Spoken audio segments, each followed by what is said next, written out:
So this video is for all those folks out there that are thinking about lifting up their Econolines and using lifting them up, and not just lifting them, but actually converting to four-wheel drive completely. The way I understand it is that there's an entire market out there to try to put a straight axle in the front and remove the twin I-beam for the Ford E-Series to have a lifted van. I mean, at least about 2 years ago it became real popular. And so everybody's seeking out Econolines to see if they can get them in decent condition. And understand that it's a fad. And I'm looking forward to getting my hands on one of them eventually, so that I can do my version of what I'd like to do instead. Not instead, but the things that there's really some things that I don't like about the idea. I like the idea of having a van that tall to go off-road, but I also don't like some of the things that I would consider safety issues. Now, I know there are people out there that are running things on their Econoline and they're having no problems whatsoever. And I'm talking about wheel spacers. So one of the things included in the kit or whether you send it off to get lifted or you're getting, an aftermarket company to do it, one of the things that they're doing is they're converting your lug pattern over to a metric lug pattern, which is a post 2000, that means after the year 2000, F series, where they shifted to a metric 8 lug pattern. See, all Econoline vans, all of them, stuck with a standard lug pattern. And so what you're looking at right now is a Dana 60 out of a Ford E350 van. And it's got 411 gears and all that. None of that's important, but that's a Dana 60. And they call it a Dana 60U because on all the Econoline series, Dana had a contract, I guess, with Ford to make their rear ends for them for the 350s. And they put bigger axle tubes. So unlike a regular Dana 60 that has a smaller axle tube, slightly smaller, like 2 and a quarter, or something like 2 and a quarter, I think. These are bigger. These are bigger axle tubes themselves, and so that's the difference when you're dealing with an Econoline rear end. Also, their rear ends were slightly shorter, 3 inches overall to be exact. If you were to take a stock Econoline and measure from outer tire to outer tire, or axle to axle, or end to end, or lug post to lug post, lug stud to lug stud, you'd probably have about 3 inches different in the rear. You would be 3 inches off, an inch and a half on each side.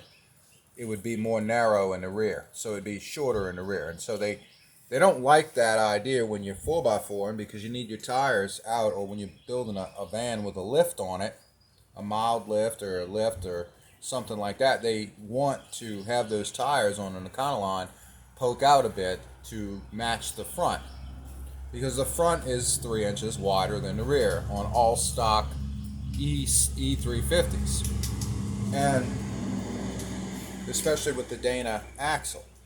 And so the thing that bothers me is that they're selling a spacer to go with these kits.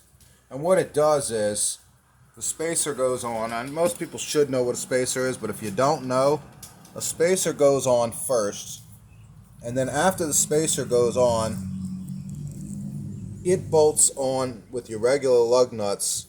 It's a big ring of steel that fits around this hub here, and it gives you a space. And then your lug nut goes on, and then you tighten it down to ever how many foot-pounds is recommended. And then they have lug nut studs sticking out of that, probably offset, probably right about here. So they're coming out further. So that's pushing your rim out. And the thing that bothers me about that is These are 1-ton vehicles. These are not half-ton pickup trucks. These are 1-ton vehicles with a load range E tire. Definitely not recommended, almost mandatory. I've already had an E series. I've tried to put, right under load range E tires, and it was very unstable. So it just bothers me that a wheel spacer would be used, because there are those rare occasions where lug nuts vibrate loose, steel is subpar, it's hollow, it breaks, things like that, or it's not machined correctly, or out of balance, or you're going at high speeds on the highway and you lose your rear wheel. I remember when wheel spacers first come out, they had that problem. And it was rare, but it happened. And maybe today they've come up with a better idea, a better wheel spacer with better material, better steel. But I don't know, and I'm not sure I trust that. So instead of switching to a completely metric lug pattern, because you're using an F series front end now, I think that's slightly bigger. It's a couple millimeters bigger. So I think it's 8 by 170. So 8 by 170 versus 8 by 6.5, which is 8 by 162 or something like that. If you went metric, if you tried to measure that standard pattern in metric, it'd be like 8 by 162 versus 8. And that's how far apart these are spread out. Okay? So if you got an F series rim and you try to put it on an E series van, you'd probably line up 7 lugs, but the eighth lug, or you'd probably line up 6 lugs, and they'd all fit in a hole, kind of offset a little bit, and the last 2 wouldn't fit in. I mean, that's how minor it's off, but it's off enough not to be able to use. So when they're converting these vans to 4x4s and putting straight axles in the front and leaf springs, welding up perches and all that and putting leaf springs, they look cool and they look fun. They look like they do a good job off road. And I'd love to see both of my Econolines, with a mild lift, or even one of them with a big lift, especially an extended cargo. I'd love to see an extended cargo, with a 6 to 8 inch lift, but with some 33s or 35s on it. However, I would not trust, for some reason. Maybe it's because I remember when spacers first came out and they were using them. It bothers me. So in that case, I would probably hunt down, like I did already, off of an ambulance, a single rear wheel dually axle. In other words, it's not a dually, but it's a single axle, a single wheel. But you could turn it into a dually if you wanted to. So I'd hunt down a dually axle, a dual-wheeled axle, off of an ambulance or something like that came on an E-series frame. I don't see why you couldn't do that with an F-series axle. You might have problems with leaf springs and stuff lining up, maybe U-bolts. I don't know where the perches are on that exactly. On those F-series axle tubes. But if you got something like an F-series or an E-series like I did, I got a Dana 70 2U, and a Dana 70 2U is exactly what you're looking at now, except the axles are a little bit longer, and they're about 5 inches longer instead of 3. So that puts me out a little bit further than the rear. Not much, just a little bit, but almost not enough for the naked eye to see. So that gets me tracking wider in the rear. Now, if I wanted to put a Ford axle or a Dana axle in the front, my wheels would line up exactly. The problem that I would have is that if I picked an F-series front end, it would naturally want to come with the metric 8 lug pattern in the front, and in the rear, it's still the standard lug pattern. And so that's two different rims that can't be rotated. So that would present itself as a problem.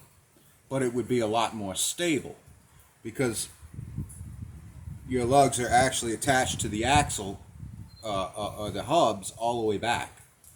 In other words, your studs and your rim is bolted to the hub directly. You do not have a spacer in between.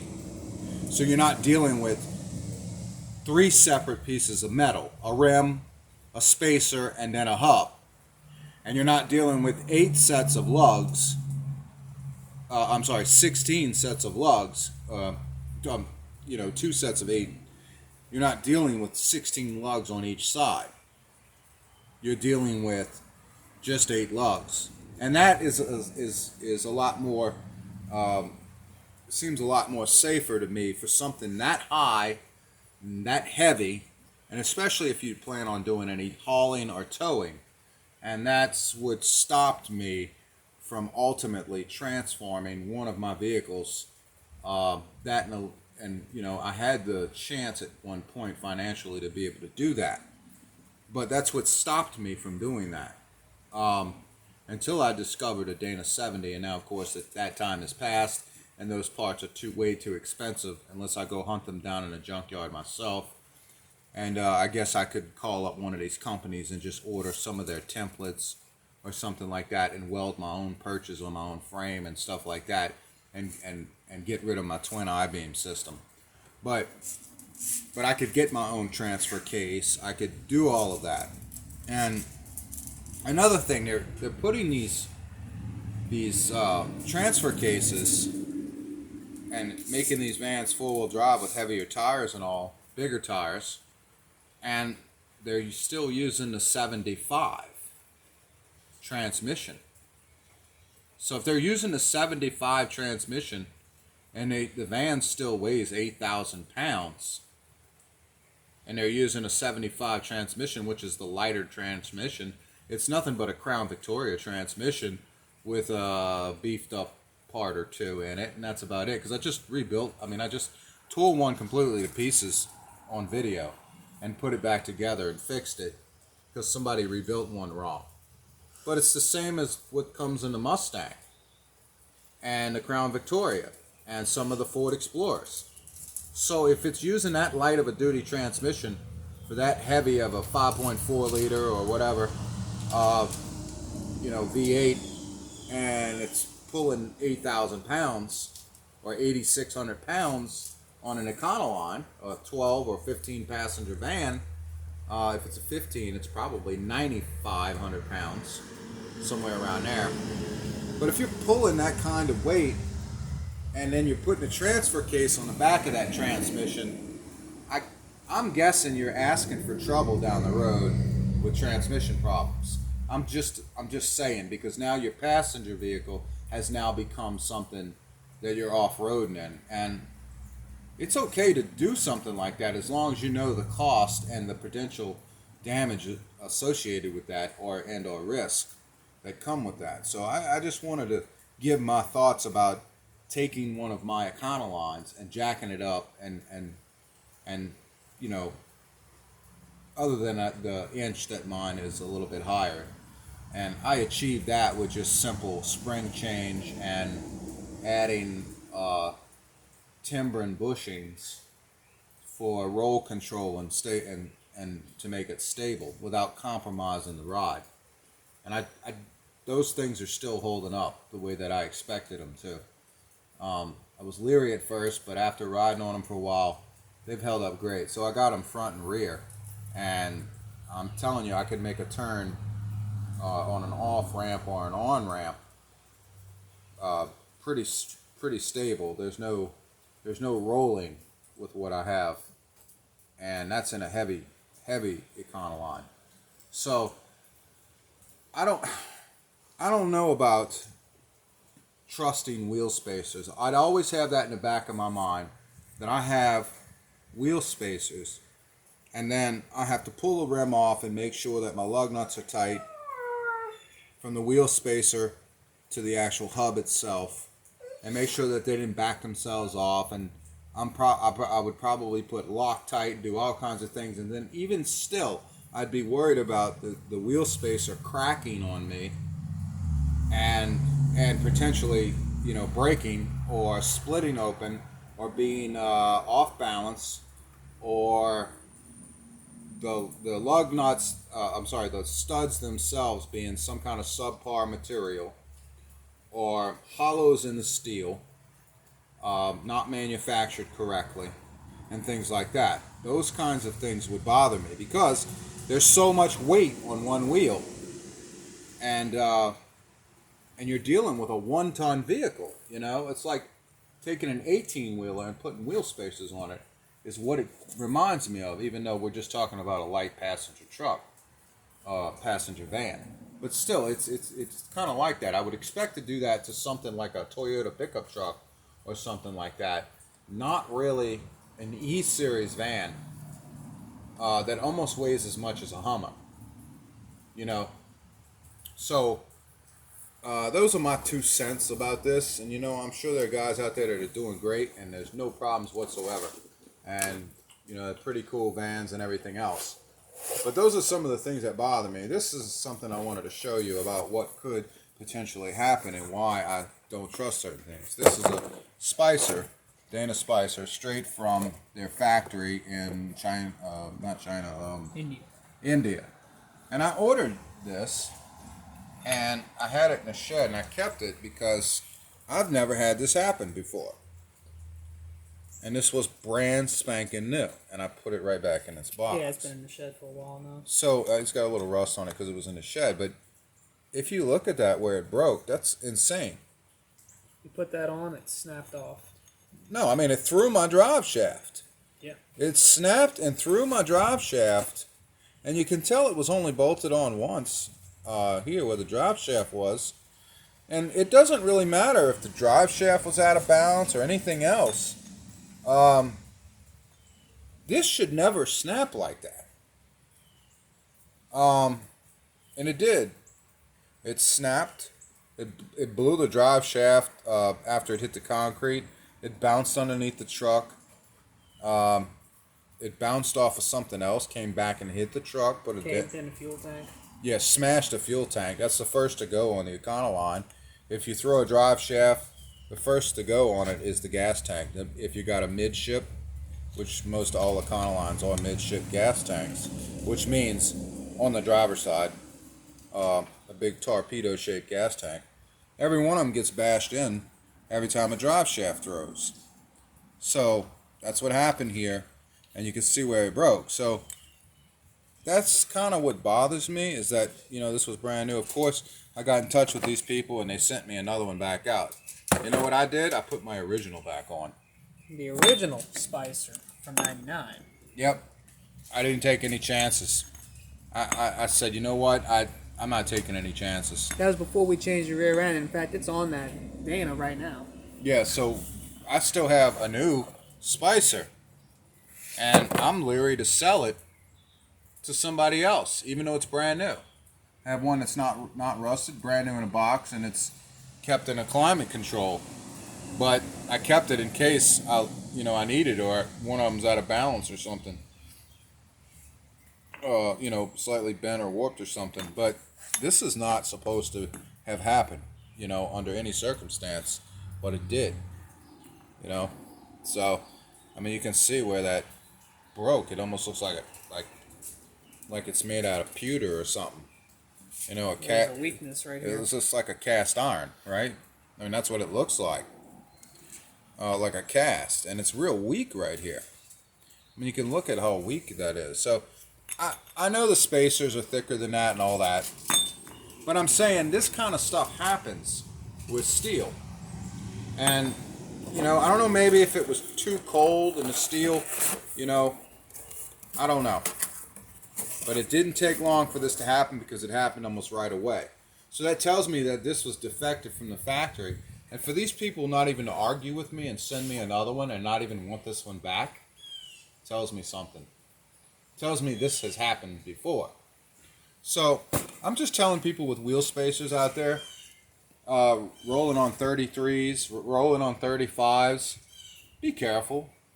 Just check, check it out. It's an extra part that can fail. It's not just an extra part, man. You're actually extending that out, and not only you extend that out, you're changing the weight distribution on the bearings. Oh yes. So you're pulling the rim out some. You're changing the weight distribution on the bearings because this is a free floating hub rear end. It's got its own two set of bearings per side, and the axle is just bolted in. You can just unbolt it, slide the axle out.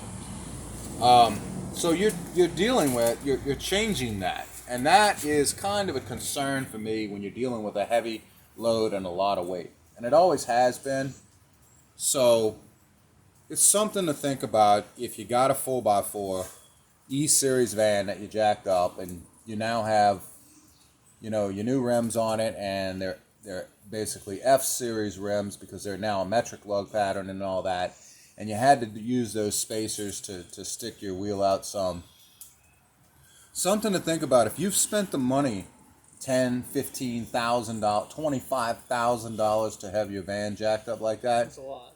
there's a good idea that you could go an extra mile and hunt out and seek out an ambulance package that has a track lock already built in.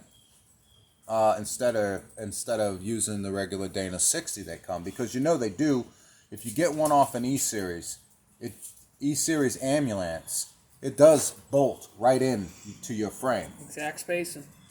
Well, most of everything is just about right. It's only about 1 inch, I think, to the driver's side. Your drive shaft gets to the passenger side. That your drive shaft gets shifted maybe half an inch, and it's a half inch more forward, which means it wants to push your drive shaft a half inch closer to the transmission tail, and that's it. And that's not enough to complain about, especially if you're going higher up in the air. So maybe to those folks who want to do some real serious riding and also get on the road at high speeds, it's something to think about going after a ambulance package rear end, Dana 70 2U or something like that. These Dana 60s are plenty strong enough to handle everything that you're doing. It's the wheel spacers I'm concerned about. All right, guys. Thank y'all for watching. Be